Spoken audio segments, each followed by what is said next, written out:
면접관으로 들어가실 때 꼭 하는 질문이 있다면? 최대한 준비하지 않았던 걸 어떻게든 찾아보려고 하는 편이거든요. 가장 크게 공헌한 것이 무엇이었냐고 물어봐요.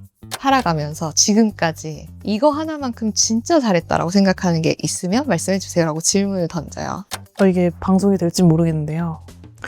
클럽 많이 가봤냐고 물어보시더라고요. 클럽이요? 네. 갑자기요? 그게 이유가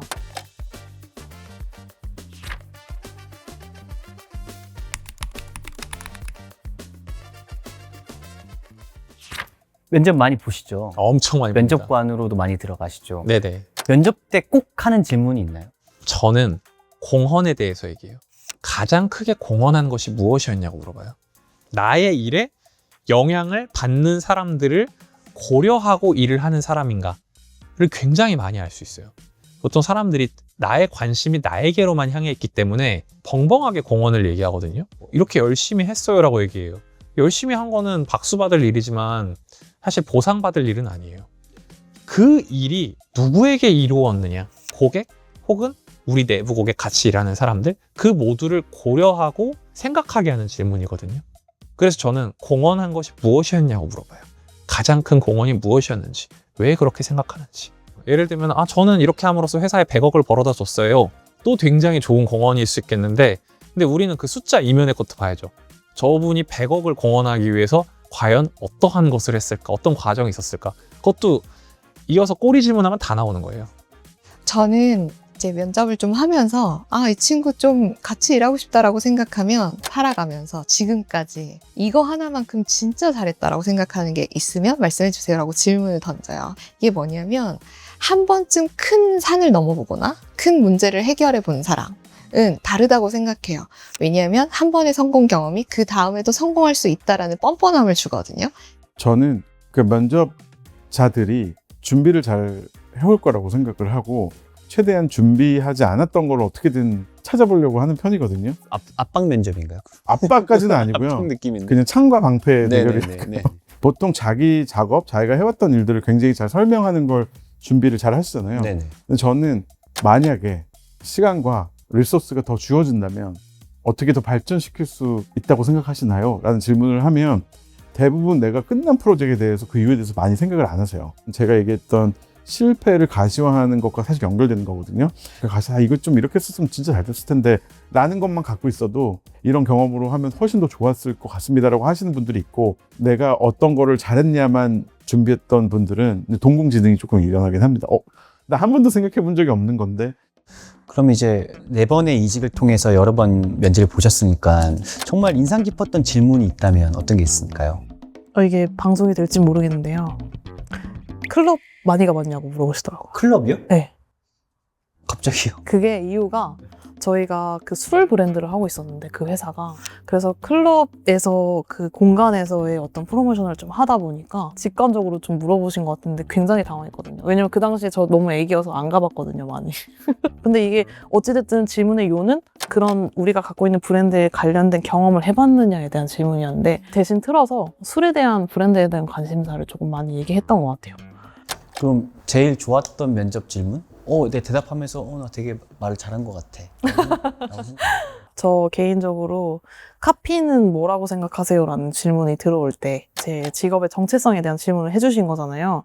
근데 보통 카피는 다 쓴다고 생각하지만 카피는 쓰는 게 아니라 지우는 거다라는 표현을 했었는데, 그 당시에 그 대표님이 너무 좋아해 주셔서 계속 저한테 오라고. 왜냐하면 카피는 사실 15초라는 정해진 시간이 있고 한 장의 지면이라는 정해진 공간이 있기 때문에 그 안에 광고주가 하고 싶은 모든 말을 다 담을 수가 없어요. 정말 필요한 한 줄을 빼내는 게 카피라이터의 몫이라고 생각을 했습니다. 그래서 카피는 쓰는 게 아니라 빼는 거다라는 표현을 했더니 좋게 받아들여 주셨던 것 같아요. 이런 질문 했을 때 좀 인상적이었던 답변들이 좀 있었나요? 보통 되게 객관화시켜서 얘기하시는 분들은 숫자로 잘 얘기해 주세요. 숫자로. 저는 그것도 굉장히 좋다고 생각해요. 근데 같이 일하는 사람들도 있잖아요. 우린 조직이잖아요. 함께 일했던 사람들과 어떻게 협업했었고 그 일의 구조 안에서 자신이 어떤 역할이었는가를 다차원적으로 얘기해 주시는 분들이 잘 없죠. 없진 않아요. 근데 그런 분들은 보통 제가 뽑죠. 저는 괜찮았던 답변은 진짜 솔직한 답변이라고 생각해요. 그러니까 어떤 거를 자꾸 꾸미라고 그러지 말고 막 정말 그 솔직하게 자기 경험을 얘기하는 그런 답변들이 고개를 끄덕이게 만들거든요. 인터뷰가 진짜 잘 되는 경우는 면접자도 준비했던 대답을 안 하고 저와 그냥 진짜 대화하듯이 또 꼬리에 꼬리를 무는 질문들도 나오고 자기 얘기니까 술술술 나오죠. 어떤 걸 준비한 게 아니라. 저는 또 이런 얘기도 하거든요. 그러니까 학생들한테 포트폴리오를 내고 포트폴리오를 통과돼서 면접을 보게 되면 이 전체 경험을 소개팅 한다라고 생각하세요. 포트폴리오를 주잖아요. 그러면 회사에서 포트폴리오 봅니다. 이 사람 잘하는데 이거는 마치 제가 PD님 소개팅을 시켜드릴 때 사진을 보여주고 소개팅 할래라고 했을 때 할래라고 하는 그 과정과 계속 되게 유사하죠. 그 다음에 소개팅 할래라고 하면 이제 만나서 얘기를 하는 거죠. 결국에는 소개팅도 그렇잖아요. 내가 이 사람이랑 같이 지내보고 싶어라는 마음이 들 때 나오니까 면접도 마찬가지예요.